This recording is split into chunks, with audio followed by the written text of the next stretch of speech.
Hey guys, ఎలా ఉన్నారు? April 19, 2024 నుంచి లోక్సభ ఎలక్షన్స్ మొదలయ్యాయి.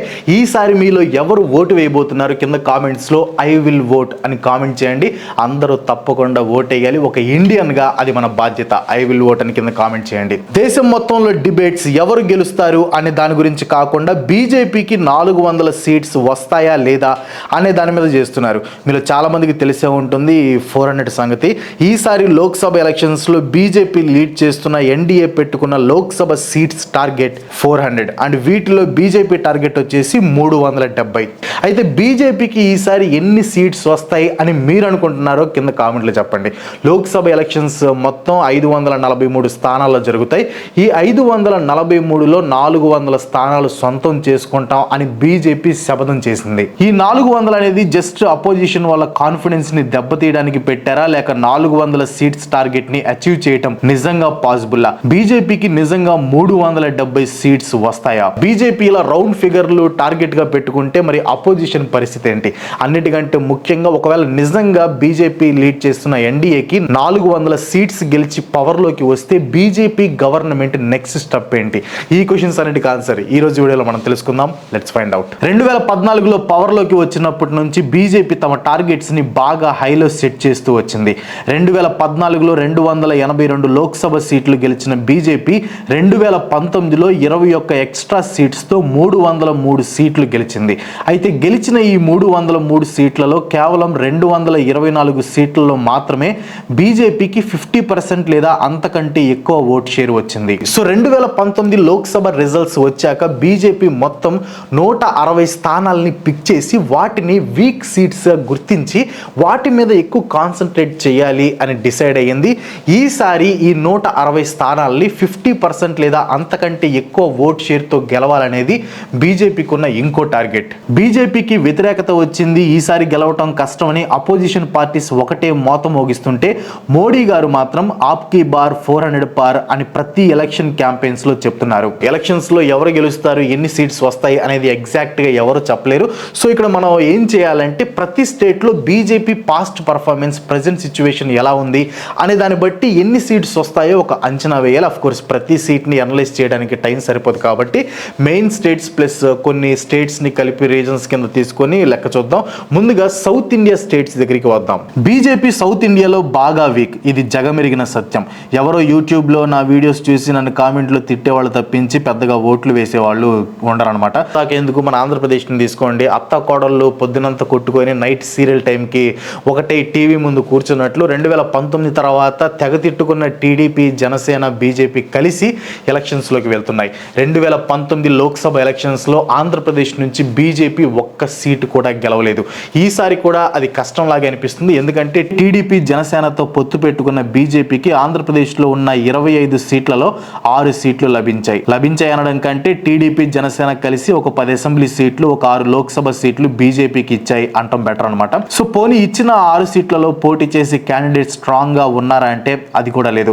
ఒక దగ్గుబాటి పురంధరేశ్వరి గారు తప్పించి ఒక్కరు కూడా బీజేపీ పార్టీతో ఎక్కువ కాలం ప్రయాణం చేసింది లేదు. ప్లస్ టీడీపీ, జనసేన ఎలకేట్ చేసిన సీట్లలో గెలవటం చాలా కష్టమని బీజేపీ క్యాండిడేట్సే గొడవ చేసి ఇంతవరకు బీజేపీ గెలవని ప్లేసెస్ లో సీట్స్ ఇచ్చి బీజేపీ కాస్త స్ట్రెంగ్త్ ఉన్న సీట్స్ ని టీడీపీ తీసుకుందని బీజేపీ క్యాండిడేట్స్ ఆరోపించారు. సో ఇదంతా చూస్తే మళ్ళీ ఆంధ్రప్రదేశ్ లో బీజేపీకి 0 ఖాయం అనుకుంటున్నాను. కానీ ఈ 5 సంవత్సరాల్లో వైఎస్ఆర్సీపీ మీద వచ్చిన వ్యతిరేకత, టీడీపీ, జనసేన, బీజేపీ అలయన్స్ వల్ల ఈసారి బీజేపీకి 1 లేదా 2 లోక్సభ సీట్స్ వచ్చే అవకాశం ఉందని పోల్స్ చెప్తున్నాయి. బట్ అది కూడా కష్టమే, చూడాలి. కానీ ఒకటి మాత్రం ఫిక్స్, టీడీపీ, జనసేన, బీజేపీకి ఎన్ని సీట్స్ వచ్చినా, వైసీపీకి ఎన్ని సీట్స్ వచ్చినా అవి బీజేపీకే వెళ్తాయి. టీడీపీ, జనసేన డైరెక్ట్ గా ఎన్డీఏలో ఉన్నాయి. బట్ వైఎస్ఆర్సీపీ పైకి చెప్పకపోయినా వాళ్ళు లాస్ట్ కి బీజేపీకే సపోర్ట్ చేస్తారు. నన్ను అడిగితే ఆంధ్రాలో 25 సీట్లు డైరెక్ట్ ఆర్ ఇండైరెక్ట్ బీజేపీకి ఫేవర్ గానే వెళ్తాయి. బట్ మనం ఎన్డీఏ అండ్ బీజేపీ షేర్ చూడాలి కాబట్టి పోల్స్ ప్రకారం వైఎస్ఆర్సీపీకి 10 సీట్స్ రావచ్చు, ఎన్డీఏకి 15 సీట్స్ రావచ్చు అని అంచనా. సో ఆంధ్రాలో బీజేపీకి 2, ఎన్డీఏకి 15. నెక్స్ట్ వచ్చేసి తమిళనాడుకి వెళ్దాం. 2019 లోక్సభ ఎలక్షన్స్ లో 39 సీట్లలో డిఎంకే 24, కాంగ్రెస్ 8, మిగతా ఇండిపెండెంట్స్ కి వచ్చాయి. కానీ తమిళనాడులో ఈసారి ఎలా అయినా బీజేపీకి సీట్స్ రావాలి అనే ఉద్దేశంతో నరేంద్ర మోడీ గారు తమిళనాడు మీద స్పెషల్ ఫోకస్ పెట్టారు. తమిళనాడులో బీజేపీ క్యాండిడేట్ అయిన అన్నామలైతో కచ్చితీవు ఇష్యూని రైజ్ చేయించారు. పదే తమిళనాడు ఛత్తీస్గఢ్కు వెళ్తున్నారు. కానీ ఇన్ని చేసినా మళ్ళీ అక్కడ బీజేపీకి ఒక్క సీట్ కూడా కష్టమే. డిఎంకే ఈజీగా మెజారిటీ సీట్లు సొంతం చేసుకుంటుంది. మోడీ గారు ఎప్పుడు లేనంత విధంగా ఈసారి తమిళనాడు మీద బాగా కాన్సన్ట్రేట్ చేశారు. ఇన్ఫాక్ట్ ఆయన శ్రమ వృధా అవ్వదు. ఖచ్చితంగా తమిళనాడులో బీజేపీ ఓట్ షేర్ పెరుగుతుంది. కానీ ఆ ఓట్ షేర్ పార్లమెంట్ సీటుగా మారటం కష్టమే. సో తమిళనాడులో బీజేపీకి 0, ఎన్డీఏకి 0. కేరళ విషయానికి వస్తే హిస్టారికల్గా బీజేపీ ఇక్కడ గట్టి పోటీ ఇచ్చింది కూడా లేదు. ఇక్కడ డామినేషన్ అంతా కమ్యూనిస్ట్ పార్టీస్ ఇంకా కాంగ్రెస్ లీడ్ చేసే అలయన్సెస్దే. అయితే తమిళనాడు లాగే కేరళ మీద కూడా మోడీ గారు స్పెషల్ ఫోకస్ పెట్టి కేరళని కూడా మల్టిపుల్ టైమ్స్ విజిట్ చేశారు. అయితే మోడీ గారి విజిట్స్తోనే సీట్లు వచ్చేస్తాయి అనుకుంటే కష్టమే. కేరళలో ఉన్న 20 లోక్సభ సీట్లలో డబుల్ డిజిట్ సీట్స్ని బీజేపీ గెలుస్తుందని మోడీ గారు చెప్పడం కాస్త టూ మచ్గా అనిపించవచ్చు. కేరళలో బీజేపీ ఓట్ షేర్ పెరగొచ్చేమో కానీ ఒక్క సీటు కూడా కష్టమే. సో కేరళలో ఎన్డీఏ 0, బీజేపీ 0. ఇంకా మన పొరుగు రాష్ట్రమైన తెలంగాణ విషయానికి వస్తే బీజేపీ పరిస్థితి కొంచెం ఇష్టం కొంచెం కష్టంగా మారింది. ఎందుకంటే తెలంగాణలో బీజేపీ బీఆర్ఎస్ పార్టీకి స్ట్రాంగ్ అపోజిషన్ గా ఉండేది. కానీ మొన్న జరిగిన అసెంబ్లీ ఎన్నికల్లో బీఆర్ఎస్ ఓడిపోవటం, ఆ వెంటనే ఆ పార్టీని చాలా మంది లీడర్స్ వదిలి బయటికి వెళ్ళిపోవడంతో ఈసారి లోక్సభ ఎలక్షన్స్ లో బీఆర్ఎస్ కాస్త వీక్ గా కనిపిస్తుంది. బీఆర్ఎస్ డౌన్ ఫాల్ గురించి ఆల్రెడీ నేను ఒక వీడియో చేశాను. ఇన్ కేస్ మీరు మిస్ అయితే చూడండి. ఇది బీజేపీకి మంచి విషయం. కానీ బీఆర్ఎస్ పార్టీ మీద గెలిచి పవర్లోకి వచ్చిన కాంగ్రెస్ బీజేపీకి ఇప్పుడు మెయిన్ అపోజిషన్ అయింది. దానికి తోడు అసెంబ్లీ ఎలక్షన్స్లో ఇచ్చిన హామీలు పూర్తిగా నెరవేరాలంటే సెంట్రల్లో కాంగ్రెస్ వస్తేనే అది సాధ్యమవుతుందని అసెంబ్లీ ఎలక్షన్స్ తర్వాత సీఎం రేవంత్ రెడ్డి గారు అనడంతో జనాలు కాస్త కాంగ్రెస్ వైపు మొగ్గు చూపుతున్నారు. కానీ ఈసారి మాత్రం తెలంగాణలో బీజేపీ బీఆర్ఎస్ కాంగ్రెస్ కి మధ్యలో కొంచెం గట్టి పోటీయే జరగబోతుంది. 2019లో బీఆర్ఎస్కి 9, బీజేపీకి 4, కాంగ్రెస్కి 3 లోక్సభ సీట్లు లభించాయి. ఈసారి కాంగ్రెస్ పార్టీకి 10, బీజేపీకి 4, బీఆర్ఎస్ 2, ఏఐఎంఐఎంకి 1 సీటు గెలిచే ఛాన్స్ ఉంది. నెక్స్ట్ కర్ణాటకకి వెళ్దాం. కర్ణాటకలో బీజేపీ సిచ్యువేషన్ 50-50గా ఉంది. నిజానికి కర్ణాటక బీజేపీకి మంచి స్ట్రాంగ్ హోల్డ్ ఉన్న స్టేట్. 2019 లోక్సభ ఎలక్షన్స్ లో 28 సీట్లలో బీజేపీ 25 సీట్లను గెలిస్తే కాంగ్రెస్ కేవలం 1 సీట్ గెలిచింది. కానీ 2023 అసెంబ్లీ ఎలక్షన్స్ కి వచ్చేసరికి సీన్ రివర్స్ అయిపోయింది. కాంగ్రెస్ బంపర్ మెజారిటీతో గెలిచింది. సో ఈసారి కర్ణాటకలో కొంచెం టఫ్ ఫైటే జరిగేలా ఉంది. అందుకే బీజేపీ జేడీఎస్ తో పొత్తు పెట్టుకుంది. మోడీ ఫ్యాక్టర్ తో పాటు రామేశ్వరం బాంబ్ బ్లాస్ట్ ని అడ్డం పెట్టుకుని గవర్నమెంట్ మీద సెక్యూరిటీ ఎలిగేషన్స్ వేసి ఓటర్స్ ని తమ వైపు తిప్పుకోవాలనుకుంటుంది బీజేపీ లీడ్ చేస్తున్న ఎన్డీఏ. కొన్ని సర్వేల్లో ఎన్డీఏకి 11, కాంగ్రెస్ కి 17 అని చెప్తున్నారు. ఇంకొన్నిట్లో అయితే ఎన్డీఏకి ఇంకొంచెం ఎక్కువ సీట్స్ రావచ్చు అని ప్రిడిక్ట్ చేస్తున్నారు. సో యావరేజ్ గా చూసుకున్న కాంగ్రెస్ కి 15, బీజేపీకి 11, జేడీఎస్ కి 2 వచ్చే ఛాన్స్ ఉంది. సో కర్ణాటకలో ఎన్డీఏకి 13, బీజేపీకి 11. సో ఇవి సౌత్ స్టేట్స్. వీటితో పాటు యూనియన్ టెరిటరీస్ కూడా తీసుకుందాం. సౌత్ లో ఉన్న యూనియన్ టెరిటరీస్ వచ్చేసరికి లక్షద్వీప్ ఇంకా పుదుచ్చేరి. పుదుచ్చేరిలో ఉంది కేవలం 1 లోక్సభ సీట్.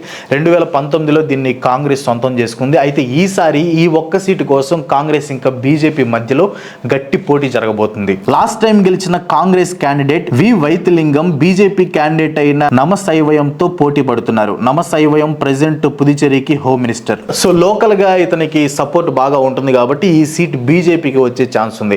సో ఓవరాల్ గా సౌత్ ఇండియాలో ఉన్న 130 లోక్సభ సీట్స్ ఉంటే పోల్ ని బేస్ చేసుకుని రీసెంట్ ఈవెంట్స్ ని బేస్ చేసుకుని చూస్తే సౌత్ లో బీజేపీకి వచ్చేది 2+0+4+11+1 అంటే 18. ఎన్డీఏకి వచ్చేది 15+0+0 4+13+1 అంటే 33. బీజేపీ పెట్టుకున్న 370, ఎన్డీఏ పెట్టుకున్న 400కి సౌత్ స్టేట్స్ చాలా ఇంపార్టెంట్.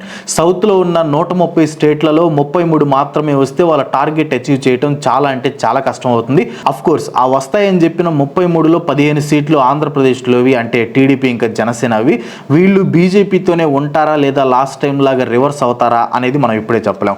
లోక్సభ సీట్స్ మొత్తం 543. 543లో 130 పోతే 413 సీట్స్. అంటే నార్త్ లో ఉన్న ఈ 413 సీట్లలో దాదాపు 367 సీట్లు కొట్టాలి. అఫ్ కోర్స్ నార్త్ లో బీజేపీకి మంచి స్ట్రాంగ్ హోల్డ్ ఉంది. కానీ 413లో 367 సీట్స్ కొట్టడం ఈజీయా. ఒకసారి అటు నార్త్ వైపు కూడా వెళ్ళి చూసొద్దాం రండి. యూపీ, వెస్ట్ బెంగాల్, ఒడిశాతో పాటు నార్త్ ఈస్టర్న్ స్టేట్స్ అన్నిట్లో కలుపుకొని 157 సీట్స్ ఉన్నాయి. 2019లో బీజేపీ ఈ 157లో 151 సీట్లలో పోటీ చేసి 97 సీట్స్ గెలిచింది. నార్త్ ఈస్ట్ లో కూడా అస్సాం తప్పించి మిగతా 6 నార్త్ ఈస్టర్న్ స్టేట్స్ స్టేట్స్ లో కేవలం ఒకే ఒక్క సీటు మాత్రమే బీజేపీకి వచ్చింది. ఇంకా మణిపూర్ లాంటి ఇన్సిడెంట్ ని లెక్కలోకి తీసుకుంటే నాకు తెలిసి ఈసారి నార్త్ ఈస్టర్న్ స్టేట్స్ లో బీజేపీ సీట్స్ ఇంకా తగ్గే ఛాన్స్ ఉంది. అయినా సరే మన సబ్స్క్రైబర్స్ లో బీజేపీ సపోర్టర్స్ ఎక్కువ ఉన్నారు కాబట్టి 2019ని లెక్కలోకి తీసుకొని మణిపూర్ ఇన్సిడెంట్ ని సైడ్ చేసి యూపీ, వెస్ట్ బెంగాల్, ఒడిస్సా ఇంకా నార్త్ ఈస్టర్న్ స్టేట్స్ లో ఈసారి కూడా 98 కాదు, రౌండ్ ఫిగర్ 100 వేసుకుందాం. ఇంకా మహారాష్ట్ర, బీహార్, మధ్యప్రదేశ్, గుజరాత్, హర్యానా, రాజస్థాన్, జార్ఖండ్, ఛత్తీస్గఢ్, త్రిపుర, అరుణాచల్ ప్రదేశ్, హిమాచల్ ప్రదేశ్, ఉత్తరాఖండ్ ప్రెసెంట్ ఇవన్నీ బీజేపీ స్ట్రాంగ్ హోల్డ్స్. 2019లో ఈ స్టేట్స్ అన్ని కలిపి 223 లోక్సభ సీట్స్ ఉంటే బీజేపీ 175 సీట్లలో పోటీ చేసి 169 సీట్లు గెలిచింది. మళ్ళీ మన సబ్స్క్రైబర్స్ కోసం ఫార్మర్ ప్రొటెస్ట్ లాంటి నెగిటివిటీస్ ని పక్కన పెట్టి ఈ స్టేట్స్ అన్నిట్లో 170 సీట్స్ వస్తాయి అనుకుందాం. ఇంకా మిగతా మేజర్ స్టేట్స్ వచ్చేసి జమ్మూ అండ్ కాశ్మీర్, గోవా, పంజాబ్. వీటిల్లో పంజాబ్ లో Congress the full domination. Last time అంటే 2019లో ఉన్న 13 లోక్సభ సీట్లలో 8 కాంగ్రెస్ గెలిస్తే 2 బీజేపీ గెలిచింది. ఇంకా గోవాలో ఉన్న 2 సీట్లు, జమ్మూ అండ్ కాశ్మీర్ లో 3 సీట్లని లాస్ట్ టైం బీజేపీ గెలుచుకుంది. సో ఈ స్టేట్స్ అన్ని కలిపి ఈసారి ఒక 7 సీట్లు వేసుకుందాం. సో మొత్తం ఎన్ని సీట్స్ అయ్యాయి? 33 ప్లస్ 100 ప్లస్ 70 ప్లస్ 7 310. సరే, నేను ప్రతి స్టేట్ ని కన్సిడర్ చేసి అనాలిసిస్ చేయలేదు కాబట్టి ఒక 20 ప్లస్ ఆర్ మైనస్ వేసుకుందాం. మైనస్ ఎందుకు, మన సబ్స్క్రైబర్స్ లో బీజేపీ సపోర్టర్స్ కూడా ఉంటారు కాబట్టి వాళ్ళ కోసం ప్లస్ వేసుకుందాం. అంటే పోల్స్ ని బేస్ చేసుకొని, ప్రీవియస్ ఎలక్షన్స్ ని బేస్ చేసుకొని ఎంత రఫ్ గా క్యాలిక్యులేట్ చేసినా బీజేపీకి వచ్చేది 330 సీట్లు. లోకల్ పార్టీస్ తో అలయన్స్ కాబట్టి ఎన్డీఏకి మ్యాక్స్ 350 సీట్లు రావచ్చు. అండ్ నేను ఇవన్నీ ప్యూర్ పాజిటివ్ రెస్పాన్స్ ని బేస్ చేసుకుని మాత్రమే చెప్తున్నాను. Manipur incident, farmers protest, electoral bond scam, unemployment issues, ఇంకా అపోజిషన్ పార్టీస్ మీద అటాక్స్, ఇంకా ఇలాంటి చాలా నెగిటివ్స్ ని కన్సిడర్ చేయలేదు. ఇవన్నీ కన్సిడర్ చేస్తే ఆ నెంబర్ ఇంకా తగ్గే ఛాన్స్ ఉంది. అండ్ ఇంకో ముఖ్యమైన విషయం ఏంటంటే ఈ ఎగ్జిట్ పోల్స్ ని, సర్వేస్ ని పూర్తిగా నమ్మలేం. కొన్నిసార్లు ఇవి టోటల్ గా ఆపోజిట్ రిజల్ట్స్ ని కూడా ప్రిడిక్ట్ చేస్తాయి. సో అలాంటివి గతంలో మనం చాలా చూసాం కూడా. సో ఎలా చూసుకున్న ఎన్డీఏకి 350 దాటవు. మరి ఎందుకని బీజేపీ 370, 400 అని ఓదరగొడుతుంది? ఇదొక టైప్ ఆఫ్ మార్కెటింగ్ టెక్నిక్. ఇప్పుడు డెటాల్ యాడ్ చూడండి, 99.9999% జెమ్స్ ని చంపేస్తుంది అని యాడ్ ఇస్తారు. ఆఫ్ కోర్స్ ఏ డిస్ఇన్ఫెక్టెంట్ కూడా అంత రేంజ్ లో క్లీన్ చేయలేదు, కానీ యాడ్స్ అలా ఇవ్వడం వల్ల చాలా మంది అది నిజమని నమ్మేస్తారు. ఎవరి దాకా ఎందుకు, మన ఆంధ్రప్రదేశ్ సీఎం జగన్మోహన్ రెడ్డి గారు కూడా సిద్ధం అనే టైటిల్ తో 175 సీట్లు గెలుస్తామని ధీమాగా పబ్లిక్ లో సవాల్ చేశారు. ఉన్నది 175 సీట్లు. సో అవన్నీ స్వీప్ చేయాలంటే ఇంపాసిబుల్. అసలు ఆ విషయం వైఎస్ఆర్సీపీ నాయకులకు కూడా తెలుసు. కానీ 175 అంటే జనాలు ఆ పార్టీ గెలుస్తుందా లేదా అనేది పక్కన పెట్టేసి అసలు 175 వస్తాయా లేదా అనే దాని గురించి మాట్లాడుకుంటారు. ఆప్కి బార్ 400 పార్ అనేది కూడా ఒక స్ట్రాటజీ. ఇది చూసి న్యూట్రల్ గా ఉన్న ఓటర్స్, ఆపోజిట్ గా ఉన్న ఓటర్స్ మైండ్ లో ఒక డౌట్ క్రియేట్ అవుతుంది. అమ్మో, ఎంత ధీమాగా చెప్తున్నారంటే ఖచ్చితంగా గెలుస్తారు, మన ఓటు వేస్ట్ అవ్వడం ఎందుకు, అటే వేసేద్దాం అని అనుకుంటారు. అందరూ అనుకోకపోయినా ఒక 10% మంది అనుకున్న చాలు, కథం. ప్లస్ ఇలా 400 అంటూ ధైర్యంగా డిక్లేర్ చేయటం వలన అపోజిషన్కి మెంటల్గా దెబ్బ పడిపోయింది. సో క్లియర్గా ఎన్డీఏకి 400 లేదా బీజేపీకి 370 సీట్లు రావు. కానీ నేను తప్పవచ్చు, బీజేపీకి సపోర్ట్గా ఉన్న పోల్స్ అన్ని కరెక్ట్ అయి నిజంగా వాళ్ళకి టార్గెట్ రీచ్ అయితే అప్పుడు సిచ్యువేషన్ ఏంటి? ఇండియన్ కాన్స్టిట్యూషన్ ఆర్టికల్ 368 ప్రకారం ఏ పార్టీకైనా లోక్సభ సీట్స్లలో 2/3 మెజారిటీ అంటే 363 సీట్ల కన్నా ఎక్కువ వస్తే ఆ పార్టీకి రాజ్యాంగంలో ఏదైనా ఆర్టికల్ని తొలగించే, సవరించే అధికారం వస్తుంది. ఆ కైండ్ ఆఫ్ మెజారిటీ వస్తే బీజేపీ పెద్ద పెద్ద డెసిషన్స్ తీసుకునే ఛాన్స్ కూడా ఉంది.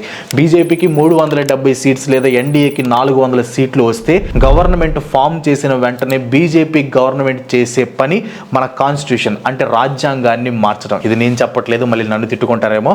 ఈ మాట అనేది బీజేపీ ఎంపీ, మాజీ union minister of state for skill development and entrepreneurship అయిన అనంత్ కుమార్ హెగ్డే. కర్ణాటకకి చెందిన ఈయన క్లియర్ కట్ గా చెప్పేశారు, బీజేపీకి రాజ్యసభలో మెజారిటీ లేదు, అందుకే లోక్సభలో 400 సీట్లు రావాలి, అలా వస్తేనే కాన్స్టిట్యూషన్ ని మార్చడానికి వీలుంటుంది అని. అఫ్ కోర్స్ ఇది ఆయన ఆలోచన లేకపోతే నిజంగా బీజేపీ పార్టీ ఆలోచన అనేది తెలియదు, కానీ ఈ స్టేట్మెంట్ ని మాత్రం వేరే బీజేపీ లీడర్లు సపోర్ట్ చేయలేదు. అండ్ అనంత్ కుమార్ హెగ్డే గారికి ఈసారి సీట్ కూడా ఇవ్వలేదు. దానికి కారణం ఈ స్టేట్మెంటే అయి ఉండొచ్చు. అనంత్ కుమార్ హెగ్డే ఇచ్చిన ఈ స్టేట్మెంట్తో జనాలు ఫిక్స్ అయిపోయారు, బీజేపీ కాన్స్టిట్యూషన్ని మార్చడానికి ట్రై చేస్తుందని. అయితే జనాల్లో ఉన్న ఈ డౌట్ని పోగొడుతూ పీఎం మోడీ గారు రెస్పాండ్ అయ్యారు. కాన్స్టిట్యూషన్ని మార్చడం దాన్ని రాసిన అంబేద్కర్ గారి వలన కూడా సాధ్యం కాదు అని రీసెంట్గా మోడీ గారు ఒక లోక్సభ ఎలక్షన్ క్యాంపెయిన్లో చెప్పారు. అంతేకాదు అనంత్ కుమార్ చేసిన స్టేట్మెంట్ అతని సొంత ఒపీనియన్ అని బీజేపీ లీడర్స్ క్లారిఫికేషన్ ఇచ్చారు. ఇదంతా సరే, అపోజిషన్ సంగతి ఏంటి? మెయిన్ అపోజిషన్ అయిన కాంగ్రెస్ లీడ్ చేస్తున్న ఇండియా అలయన్స్ 100 నుంచి 120 సీట్లు గెలుస్తాయని పోల్స్ చెప్తున్నాయి. 400 సీట్లు గెలవడం అనేది చాలా అంటే చాలా కష్టం, ఇంపాసిబుల్ అని మాత్రం నేను అన్నాను. ఎందుకంటే ఆల్రెడీ ఇలా ఒకసారి జరిగింది కూడా. 1984లో రాజీవ్ గాంధీ గారి లీడర్షిప్ లో కాంగ్రెస్ పార్టీ 403 లోక్సభ సీట్లను గెలిచింది. దీంట్లో 293 సీట్లలో 50% ఓట్ షేర్ ని కాంగ్రెస్ నమోదు చేసింది. ఇందిరాగాంధీ గారి హత్య తర్వాత జరిగిన ఎలక్షన్స్ లో ప్రజలు కాంగ్రెస్ పార్టీని రికార్డు సీట్లతో గెలిపించారు. సో మరి ఈసారి బీజేపీ లీడ్ చేసే ఎన్డీఏ ఈ రికార్డ్ ని బ్రేక్ చేస్తుందా లేదా అని మనం వెయిట్ చేసి చూడాలి. మళ్ళీ చెప్తున్నాను, ఈ పోల్స్ ని మనం నమ్మలేం. సో అవి తారుమారు కూడా అవ్వచ్చు. బట్ ప్రెసెంట్ ఉన్న పోల్స్ ని బేస్ చేసుకొని ఈ వీడియో అయితే చేయడం జరిగిందనమాట. సో ఈ వీడియో మీకు ఇంట్రెస్టింగ్ అండ్ ఇన్ఫర్మేటివ్ అనిపిస్తే ఒక లైక్ కొట్టి మీ ఫ్రెండ్స్ అండ్ ఫ్యామిలీకి షేర్ చేయండి. ఇలాంటి వీడియోస్ మనం ఎన్నో చూడాలనుకుంటే వెంటనే మన ఛానల్కి సబ్స్క్రైబ్ అయిపోండి. ఇంకో మంచి వీడియోతో మళ్ళీ కలుసుకుందాం. సెలవు, బాయ్ బాయ్.